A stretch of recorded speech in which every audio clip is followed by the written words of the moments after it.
everyone, my name is Morgan. Lula Mamali. My name is Maniling Mapike. My name is Mpumi Phillips. My name is Diane Kutzer. I'm Tumi Mohapi, and I'm one of the founding members of WimSouthAfrica. I want to be part of the solution. It is a privilege for me to be part of establishing this important organization in South Africa. Where women who are involved in the music industry can elevate, can network, and can come together to create a bigger and a powerful industry that fully represents us as women. So we can learn from you, you can learn from us, and we just create this incredible network of women supporting women. Reach out, check our socials. We would love to hear what you have to say and be part of this wonderful movement.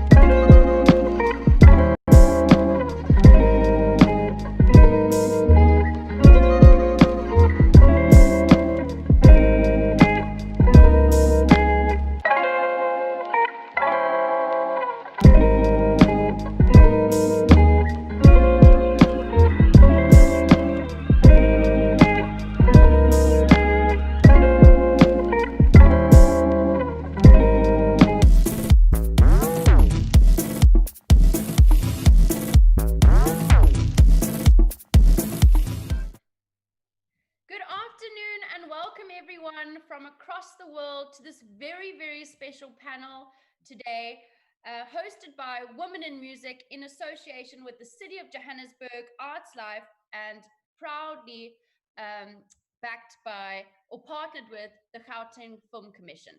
Today, we are very excited to share insights from global female leaders from the South African or African music space. And we will be chatting about advancing the role of women post-COVID, and looking at how this pandemic has affected us, but most importantly, how we can support one another as females moving forward into 2021. I'd like to, with no further ado, allow or introduce or ask Yvette to introduce herself. Over to you, Yvette.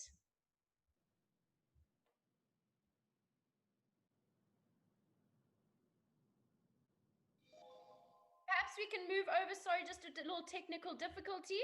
Pindi, can we get a lovely introduction from you? Hi, everybody around the world. Thank you so much for joining us. My name is Pindi Matroshe, and I'm the CEO of At Handle. This is a PR and artist management agency developed since 2015, and we represent a few artists and a few brands across South Africa and Africa as well. The most prominent being Nadia Nakai, queen of the hip-hop industry. Thank you so much, Pindi, and thank you for joining us. Let's go over to you, Gabby. Hi, everybody. Sorry about that. I am Gabriela Abramsa, and I'm the music specialist at Channel O. Channel O's been around for more than 20 years now. Before I was at Channel O, I started at Viacom, MTV Base. So I think we're pushing 12 years now. Brilliant. So welcome to you. My name is Sarah Jane, for those of you who didn't get it. And we did lose Yvette, unfortunately, but I'm sure we're going to get her back in no time. Yvette from Africa Creative Agency, also a force to be reckoned with amongst us females. I come from a management background, working now in distribution, but also representing Women in Music as the moderator for today, Women in Music South Africa. So I'd like to chat a little bit about your personal growth as women in music, Pindi and Gabby. Here. She's back. Right. Before we go into that question, let's ask Yvette to please introduce herself. Hi, sorry about that. Apologies. As soon as you started, my thing just turned off completely. Anyway, I'm glad to be here today. My name is Yvette Gale, and I am partner and chief operating officer at Africa Creative Agency. We are a Pan-African talent management agency. My background is music PR. I've been a music publicist for over 26 years, getting my start in the early 90s. Columbia Records, working with artists like Destiny's Child and Lauryn Hill and the Fugees, Mariah Carey. and kind of ended my publicity reign at Interscope F&A&M at Universal Music, where I headed up the publicity department, the urban publicity department, from 2000 to 2017, where I then moved to South Africa to continue working on Africa Creative Agency with boots on the ground here in wonderful South Africa. And I work with a ton of which include Nasty C, Vanessa Nde, Amanda Black, Pearl Tuesday, Amakamata. Yeah, so I'm happy to be here today. Awesome. Thank you, Yvette, and good to have you back. Let's start. I mean, of course, we all started 2020 with perhaps a very different vision to what we have now as females in the industry, and perhaps in an industry that is most hard or has been hit the hardest by COVID-19. Perhaps, Gabby, you could take us through a little bit about how your industry has been hit in general, and then you as a female, how you've been impacted. Okay, so I feel like COVID-19, we could speak for days about this one. Like nobody saw it coming, and now we are here. In the sense that entertainment is an industry that relies mostly on people, crowds, places, and being social with other people. And COVID doesn't allow us to be social at all. So how am I supposed to remain relevant when I've got all of these challenges against me? So in the space that I work, it's more content and music videos, and in the sense that people were still allowed to shoot music videos from home and release content during COVID, although the music didn't reach as many people as it should have because we weren't in the streets. Mm. So it also pushed creativity in the sense to see how we can still remain relative despite all of our challenges.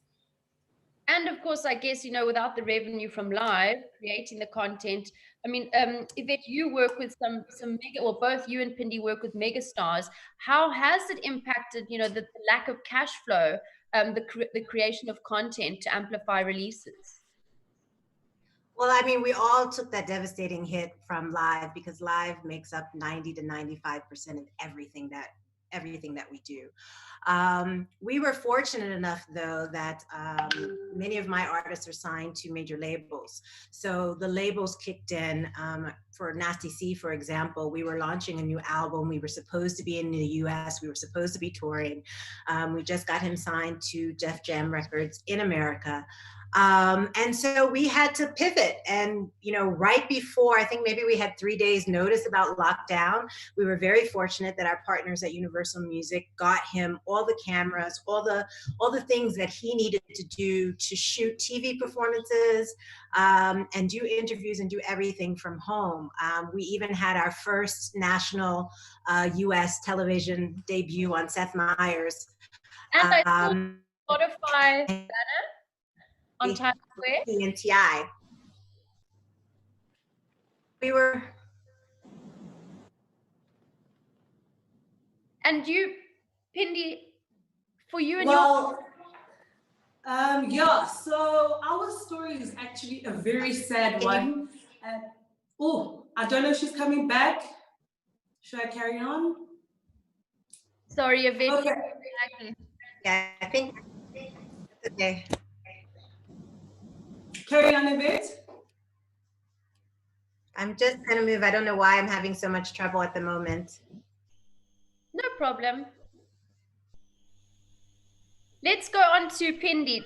Tell us about what's been happening in your business, and how have you been impacted, and how are you surviving? Well, I was saying, our story was a very sad one.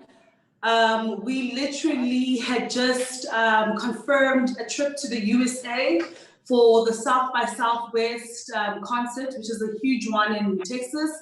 And we had confirmed an appearance at Coachella as well later on in the year before the COVID pandemic hit. And so literally planning your schedule from a year prior for 2020, only to be stopped literally in the middle of your plans after flights have been booked, interviews, because we literally had a strain of literally a long thread of a PR run, full PR run in the USA, Miami as well, because we had shows down there too. So that literally was 3 months of work put to rest, you know. And we really appreciate how promoters and all the other journalists and producers try to make something out of a very bad situation by putting all their mediums onto digital, but we all know it's not the same, you know. Like Gabby said, we are very in your face, we're in the streets, you have to have interaction with your fans, you have to have interaction with connections even. So it was gonna be our first time even meeting the guys from her label Universal in the USA, and also having the Def Jam conversations too. And it literally gets put on pause, but we appreciate how everybody literally played their part and didn't cancel meetings, didn't cancel gigs, and just postponed it. All we can hope for now is for a better 2021. Of course. And I mean, you know, we're chatting about women in music and how we can advance those roles. But of course, COVID has taken a front seat when it comes to advancing any, you know, we're trying to just survive. But I'd like to pull it back to women focus. I mean, we see the DSPs prioritizing female content. We see Spotify and Apple coming up with a whole lot of different territory-specific campaigns where they're looking to encourage artists to create content, female specifically. We have, you know, pre-COVID, all female lineups or headliner slots, at least looking at 50% female focused. And we have groups like Women in Music who are really pioneering the women in music space. So I'm interested to know how these changes in the industry, regardless of COVID, or at least considering COVID, but are you still considering that, you know, women in music is, you know, a force to be reckoned with, and are you bringing this into your business rollout? Is that for me? If yes. For me, yes, despite COVID, we are still continuing with things that, you know, we have mandated specifically for our business, which is, you know, a lot of skills transfer. It is about helping women and young men, but particularly women too, for me. And so we do a lot of work of mentoring. I work with the US organization Power to Inspire, which has a lot of senior music executives a part of. And we just started an internship program this week, as a matter of fact, where I have 3 allotted interns, even though they're in the States. One of them is actually, whenever we get over COVID and can do it, we will open the doors to have those kids come here and learn and be a part of the entertainment business on the ground here. And I think it's just very important for us to continue doing those things. I had fantastic mentors growing up, and I worked, when I first started in the business, it was at Sony Music, and they had a minority internship program.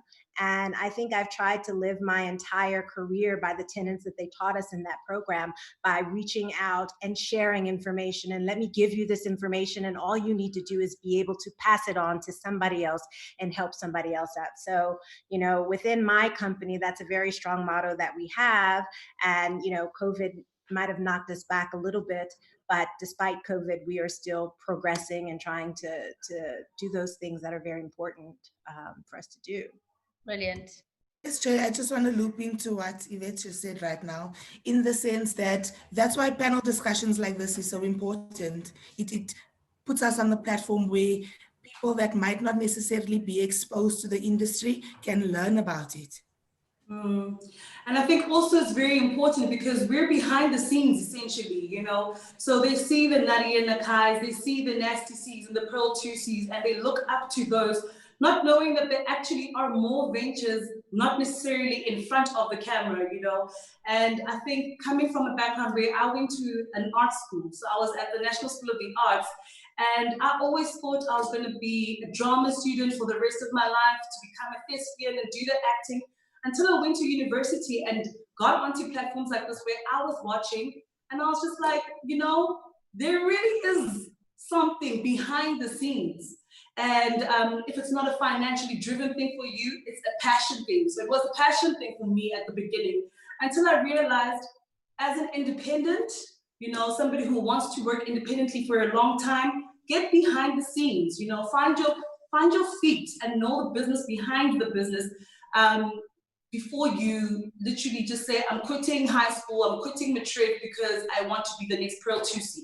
I want to be the next Nadia Nakai. You know, there's a lot of information, knowledge, and just, you know, just the information on these panels alone can change your mind in a day, just to expand your knowledge educationally.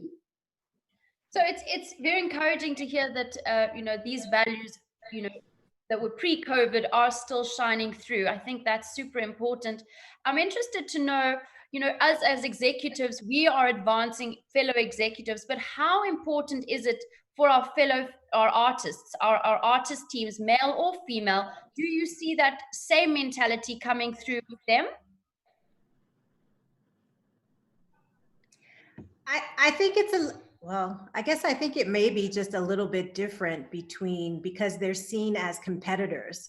And I don't necessarily think, or at least I don't see myself as a competitor to other executives. Whereas the actual artist and client, a lot of times they will start labels, or they'll have their chosen few that they connect with and like-minded individuals that they will put on and sign and grow and prosper.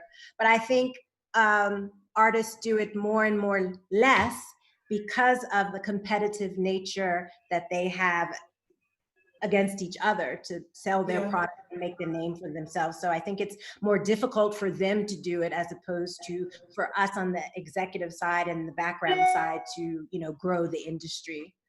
So for example, in their teams, do you see them, you know, giving a chance to the female sound engineer, or perhaps within their ecosystem? Is that something that you maybe have a hold on and you're encouraging?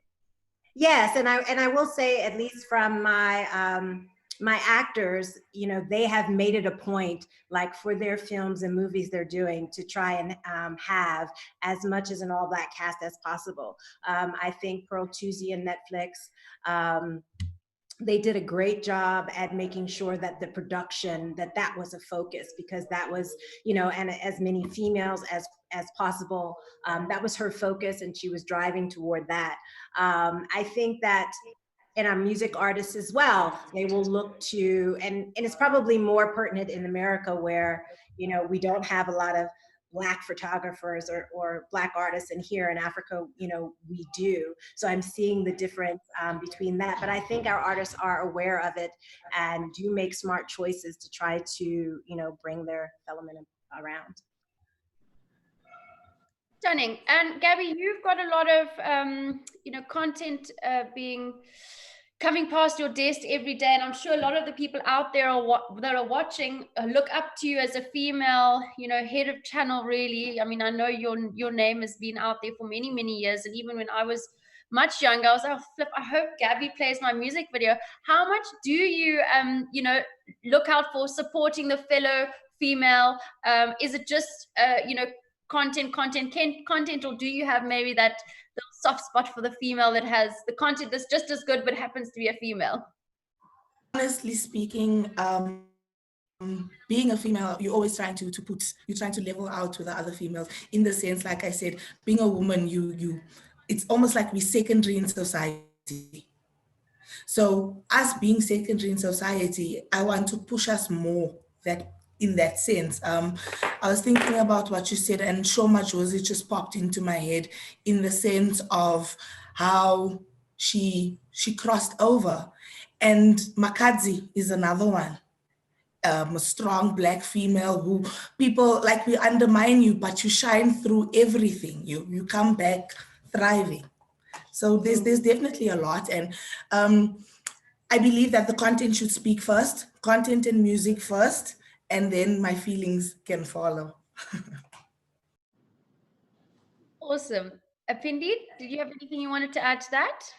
I do, and I also just want to pose a question to you ladies while we're here. Gabby, you said a word that is like very prominent right now, especially in the South African music industry when it comes to the females. You said undermining. I want to know from you guys, because I manage a female hip hop artist, you know, and we've just seen a very big trend in just from an accolades point of view, all the way down to recognition and respect, you know. Do you feel like being a female artist, even a manager for female artists and actors or whatever the case may be, we get undermined being on the other side or in front of the camera? We get undermined a lot in this industry. And if you do feel so, can you tell me why and how do we change that stereotype and that narrative?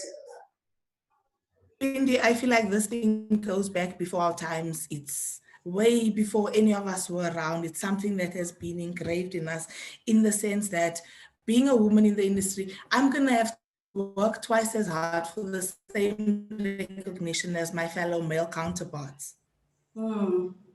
So there's always that thing. It's not just that I'm going to have to work twice as hard for the same recognition. I must still get home and be a mother and a wife. And so it's a big job. It's a lot. So as a woman behind the scenes, definitely, as if I want my woman to succeed and I want to succeed, we're working twice as hard, both of us, standard. If it's a man, you can almost relax a little bit. It's such an interesting thing because I'm American, and so I come from a completely different space, working and adjusting to working in this country. And I sat with a lot of women. I think the last time I had maybe like 12 women in a room, and all from some from music, some from different areas of entertainment, and they all, you know, talked about their struggle of trying to get ahead and men putting them down, and how do they stay positive. And, you know, it was like I was an anomaly because I've never felt that, right? Or I've never, you know, I think it's the personality too, that it's bold and brazen, and I come in and I'm like, this is who I am and this is what I want. And I've kind of been like that since I started as a temp at Columbia Records and worked my way up. But it was really challenging for me to sit and try to inspire and help these women. So many had been sexually abused on the job. So many had gone through things that I just unheard of for me and the scenario. And that's the biggest question. How do you start to bring about change? You know, and in the country, I've dealt with the patriarchic who, you know, either try to put me in my place because I am a woman. I may feel like it put me in my place because I'm an American woman. You know, there's that to deal with too. But I think at some state, you have to start recognizing your power and recognizing the power within. And we as women have to recognize that power in the women that we see and that we support and that we talk to. Because I think only by us banding together and demanding that respect and demanding that our work be valued, is the only way that I think change may come about. Exactly. And I mean, you may think this is a bit of a hippie perspective, but I recently went to a woman gathering, and they talked about, you know, the man leading from the third eye, leading, you know, everything's up, up, up, push, like be better, be more. And we've had to step into that role of, you know, being more, doing more, being able to. But actually, there's so much power in what, you know, the womb space, and there's so much softness in that, the power in that softness. And this was so beautiful to connect with these fellow women, and also for me to have a new outlook that completely I just thought, oh my gosh, being soft is not strong. But in actual fact, we have so much to give with that tenderness and so much vulnerability. That vulnerability can really give us a differentiator up against the fellow man, if you will. Yeah. So that was quite interesting. Definitely. It's like we self-motivate ourselves to want it more, to want what we deserve. Exactly. So, and I do see, Yvette, what you say, you know, it is quite, you know, territory specific and culture specific. I know, you know, just from spending some time in Germany recently, I got stuck here pre-COVID. I see all the men with the babies on their stomachs walking around, you know, being the daycare. And I mean, that's, of course, back at home, you can never see that. So, of course, you know, it is very territory specific, and we have to take from, you know, places that we can in order to empower our our own cultures to maybe broaden their perspective in order to allow us for that space to be, a shining woman, supporting one another. I want to pull the conversation a little bit back to the music business and your experience looking at revenues. So, of course, we've been down. We don't have live. We're females sticking together.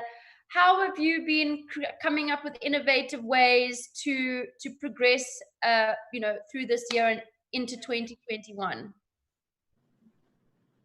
Perhaps we can start. Is that for me? Let's start with you. Okay, sure. So I think one of the smart moves we did in 2019, pre-COVID, was not to depend on the gigs. A lot of artists, especially in South Africa, really depend on the live event sector for their careers, where literally you'll see an artist live their life, as in like their cars, the houses, and how they feed their family based on live events, So we took another direction and we focused on building Nadia as a full household brand, where brands can come through and say, we want to partner with you, we want to work with you, we want you to have a share of, we need you to have some sort of, piece in the pie, other than gigging and live events, because she honestly got to a point where it was like, I'm a female, right? I can't be chasing money in the height of the night where I'm literally doing 5 gigs at 2 a.m., 3 a.m., 4 a.m., 5 a.m. It's not safe. Besides it not being safe, it doesn't make financial sense at the end of the day, and let that be your bread and butter. So this year, luckily, our brands that we work with, the sports scenes, the Reeboks, and all the other alcohol brands as well, came to play because they were also in the same situation. They're not performing at live events. They're not doing the activation, the live activation where you can, literally see your customer pick up something, buy something, putting it in their mouth. But now we need to move everything into a digital conversation. We need to move even performances into digital. And we took a knock. It really did take a knock. But just being able to change the conversation into a live element and into things that are still existing and we can still pursue was one of the saving graces we had for COVID. Yeah, I don't know that we had any saving graces. It's been really difficult. The one thing is we made a lot of adjustments in the beginning of the year to some of our clients, like making decisions not to tour the first half of the year. My client Nasty C hadn't planned to be here at all, and we had planned to make the impact in America and across the globe. And most of my acts, their big financial growth through live happens right about now in this fourth quarter going into holiday season and whatever. So it's really going to impact us more. Although some have picked up some gigs here and there, but it's never going to be, or knock on wood, not this year, it's not going to be what it normally is. So we just have to pivot and adapt. The one thing that we are trying to stay true to our vision. We've had certain deals that came across the table that, might have financially been great and, would have helped us get through this year, but we really try to stay focused on what our brand narrative is and move forward just like we have in the past without having that financial revenue. And it's a bit crushing, but I believe that we'll get over it and we'll move on. And hopefully 2021 we'll see it changing. I mean, we were very fortunate that we have like 3 pieces of property out on Netflix. We did a Zulu Man in Japan from our travels from the last year for Nasty C that released like 2 weeks ago. So that was amazing. We have Blood and Water and Queen Sono, both on Netflix, which are both starting productions soon. And so we'll get back on track with that. And we do a lot of the music supervision and scoring for both of those films too. So it's the same things that might have happened earlier in the year toward the end of the year are now coming to fruition. It's just thrown our timetable off a lot. And I'm confident that, we'll catch up, and 2021 has to be a better year. Yeah.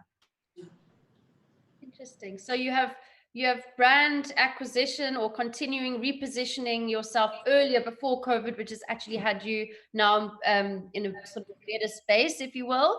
And then we've had, also look at the Netflix, leveraging broadcasting, what you had in the pipeline, just bringing that through into reality, perhaps sooner than it would have gone into production with a normal tour schedule. And for you, Gabby, is there anything you wanted to add? For us as a brand, we tapped into a show called The Lockdown House Party. That did really well in the sense that people were not allowed to go out into the streets and party anymore. So we brought the party to your home. It did really well, and artists managed to come on, and you still remain relevant. So you managed to trend on Twitter. It's the conversation point. So that's what we managed to do to get through COVID. Brilliant. And I think that was one of the best, placeholders for lockdown. So I'd like to just say congratulations to you, Gabby, and the team. Thank The you. Lockdown House Party really held artists down, it held consumers down. So congratulations to you and your team. Thank you. Thanks, guys. And I think there's something to be said about, this time, and perhaps, leveling out the playing field a little bit for the artist business that allows it to be more, let's just say, less dependent on one pillar and less volatile, if something does happen to that pillar. So hopefully in the future, revenues can across the board be a little bit leveled out, and we are more aware that, we're not able to rely so heavily on the live sector in the future. Oops, I'm sorry. I was going to say that anything can happen, whether it's COVID, whether your artist breaks their leg, accidents happen, things happen. And I think if we look at, all of us are looking at brands, and our clients are brands as well, and they need to be well-rounded and holistic, right? And so part of the challenge is coming up with those new lanes and those new revenue streams, and how to move the brand forward and making them bigger and better year after year after year. Like, we sit here and there's a team of us that work on the day-to-day, and there's a team within the team that works on 5 years from now. So it's like, where are we going? What do we have to accomplish? And what's the roadmap to get there? So you always have to be constantly reevaluating, not being comfortable where you are, taking on new challenges, and really building a holistic, brand, human brand. Of course. And I think, there's something to be said about the time. I mean, I know for myself, I really had the opportunity to go and delve into statistics, delve into what's happening, across different platforms online, across the artists and brands that I've been working with, and to understand a real deep dive understanding of what are the streaming numbers versus the online fan base is saying. And in actual fact, sometimes we just don't have the time to do that. And perhaps it's allowing us to create deeper understandings for our communities that can eventually lead to a more equipped live scene, if you will. Mm-hmm. So I have a couple of questions here that are coming in from the audience. One is asking about, we've had pre-COVID limitations being females in the music business. Do you think that this situation sees women taking a further step back in progress, where post-COVID? What are your thoughts on that? I don't think can so. I just put my hand up for this? Gabby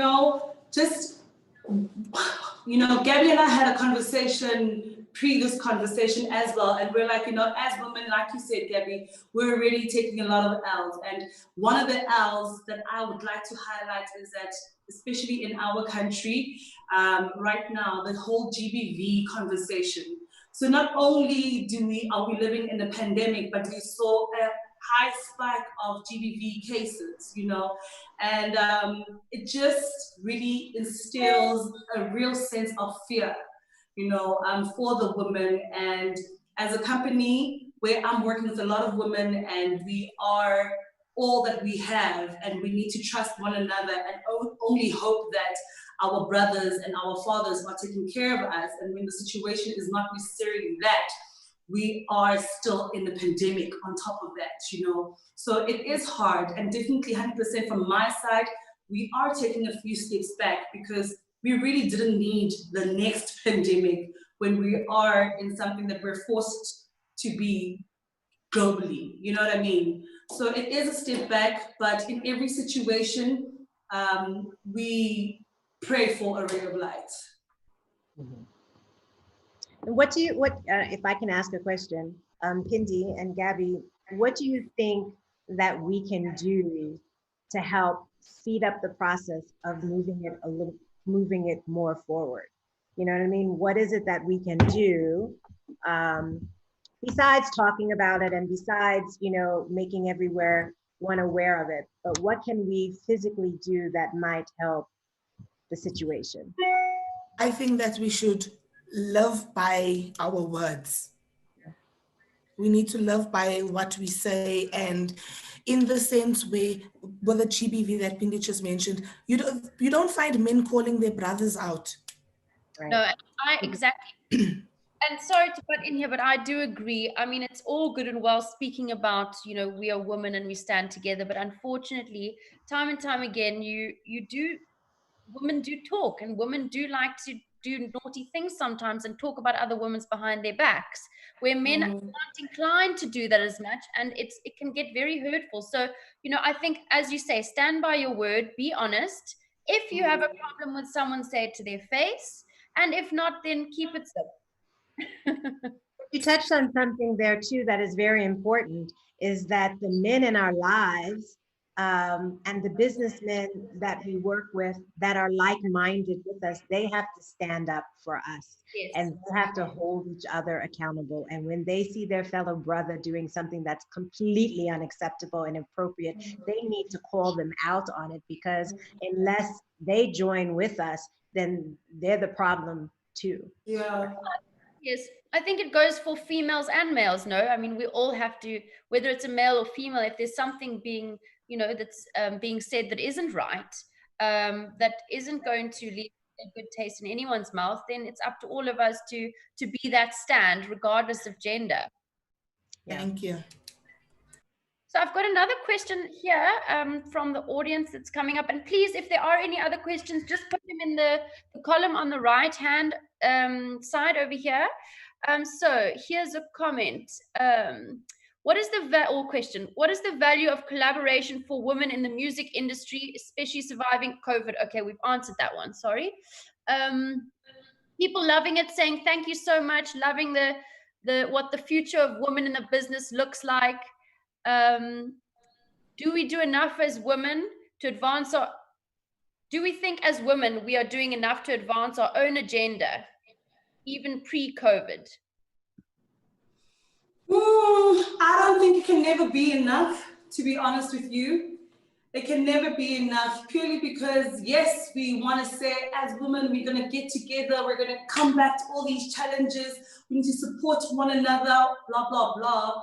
But like we were saying before we even started this, ladies, then what? You know, we have our conversation, we look like we want to support each other, but Gabby, are you going to pick up the phone after this and say, listen, Moonchild, I need to partner up with something, you know?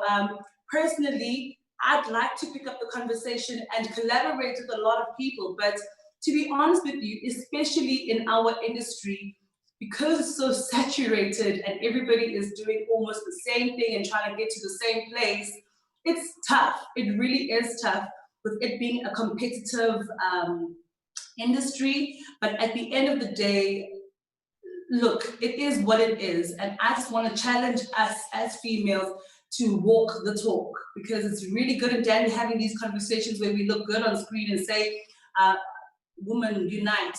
But if you don't pick up the phone call, if you don't go to the event, if you don't call on somebody for a favor and they actually do it, it never ever will change. But you know what, Pinky, I also have a suggestion too, because a lot of it I think relies on our individual talent, right? And maybe how they feel it being competitive to another artist or whatnot. But maybe part of a solution is for those of us who own our own businesses to start with us first, right? Yeah. That may not have anything to do necessarily with our specific artists or clients, but maybe it's you have an interest in getting ahead and doing X, Y, and Z, and maybe I have an interest in that too. Maybe we come together to figure out that own path and even that revenue stream, or what that business may be, that several of us can come together and whatever, and that is us taking care of us. You know what I mean? Without having to have the artist say, oh, I want my artist to collaborate with your artist, and they feel some sort of way about it or whatnot. You know, I don't know. It's just, well, exactly. Can I, sorry, Jane, can I just put up my hand quickly? I've got a real big fear, and it's something that I'm struggling with, and I will be vulnerable in this space purely because of it's a nice circle, and I feel like it's a trust circle. I've struggled in my industry, especially in South Africa, and I feel like as soon as I step out of South Africa and I go into Africa or even globally, it's more, well accepted and more welcoming. But even finding a mentor for myself personally, because I'm still young, and I feel like you can never be too old to learn something. So, sorry about that. okay. I thought my phone was on don't disturb. But yeah, so like even finding a mentor in this industry, I just feel like, and a female one at it, it's so tough because we've built so many walls and everybody wants to work in their own island purely because it's mine, I feel like there's a lot of it's mine type of, so it's a challenge. I'm not even gonna lie and say I've got all the solutions. I know what I'd like to see for our young sisters coming up, even the ones who are literally just taking another turn and saying, I want to be in this industry, I'm old, or whatever the case may be, but to support each other. I'd love to see it, but the culture of it's mine, these are my people, my friends, my network, and this is the wall is real. Yeah. I want to sort of ask you then, we've got a lot of young people watching who are aspiring females and males in the music business. Maybe we can take a step back and look at, what are the opportunities out there that allow them to not only empower themselves as youth, but also empower themselves as women. I know that there's the Women in Music South Africa that's just launched, that is open. If anyone wants to connect with us, I will add my details to the group or to the chat. But are there any other ways that we can, just out of the top of our heads, things that are happening? Yvette, you mentioned something that you were doing mentorship-wise. Oh, I work with a mentoring program in the US called Power to Inspire. Okay. And so we've done like a week of conferences and talks with their interns and students. And then we signed on to mentor 3 students for a month. Basically teaching them the business. They're anyone from musicians to songwriters to what have you, who just want to learn a little bit more about the business in general and a little bit more about how the business works here in South Africa.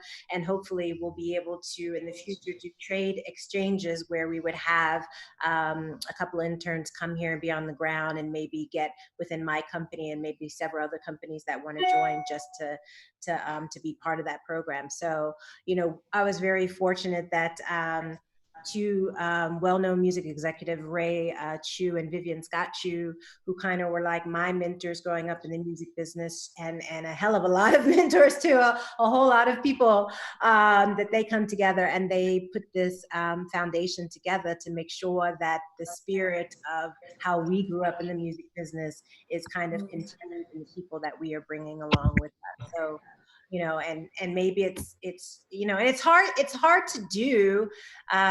This one wasn't hard to do simply because of who they are, and they called, and without even thinking about it, it was like a yes, you're not going to say no. You know what I mean? But in terms of, I can see, I get so many emails and so many calls week after week after week, people who just want to, be mentored and learn more. And, we all are overworked and underpaid. and whatnot. And being able to say, okay, let me, try to figure out a way to do this, whether it's free or whether it's whatever, like just having the mental capacity to be able to say, let me try to do that is, hard and difficult too, which is probably why we need to, get 4 or 5 people in a room with our heads together. So it's not like all that work on one head trying to, to move forward. Yeah. This would tie into, things like the Mushito, the KZN Mbizo, Kulichana just had one in Maftown now, in the sense where it puts people in a room where you are able to educate yourself. Mm-hmm. Yeah, definitely. Right, And so I feel like it also exposes you to the behind the music. I can't sing, I'm tone deaf, but I can still work in it. Mm-hmm. no, exactly. So I'm hoping that we've added in our links here, or our handles. So anyone that does want to connect with any of us here today, please reach out. Our handles are on the chat on the right-hand side. Just checking, how many more minutes do we have left for this call? I think we have 5 more minutes. So ladies, let's end on a high note. Maybe some advice that you wish you'd had when you were younger. What advice would you give to your older self as a woman?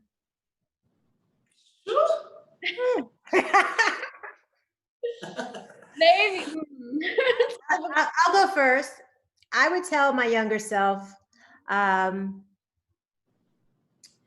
know that your future is a journey. Like, I felt like I was going to be this kick-ass publicist for the rest of my life.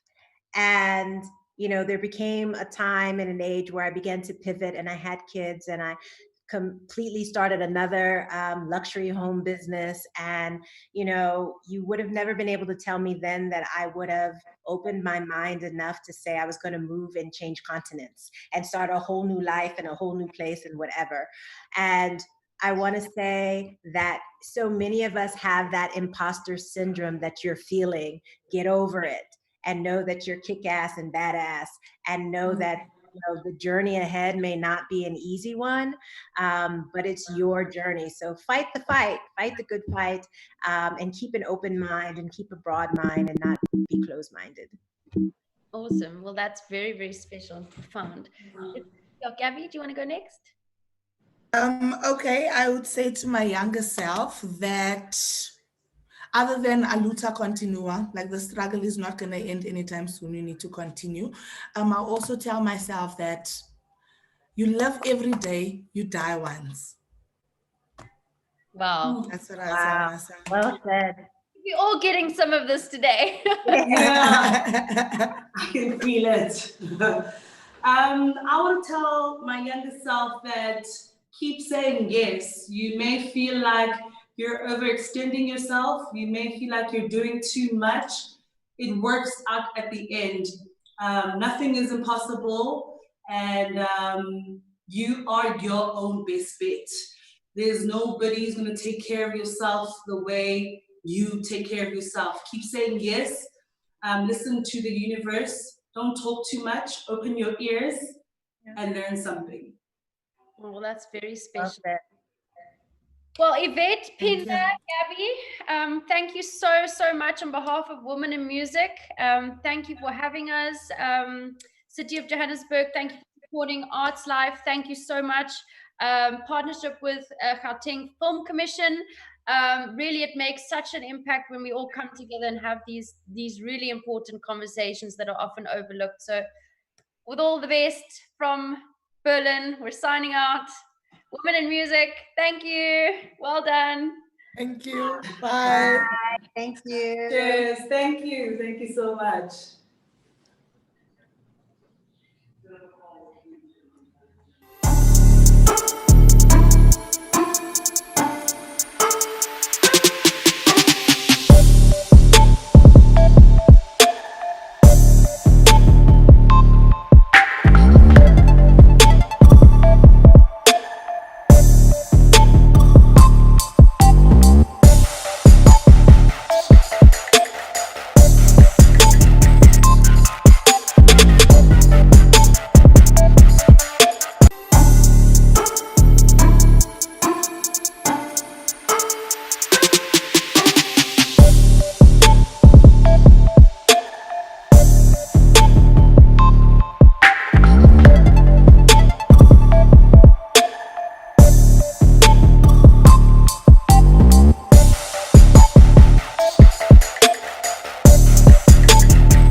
Hi everyone, my name's Morgan. Lula Mamali. My name is Maniling Mapike. My name is Mpumi Phillips. My name is Diane Kutzer.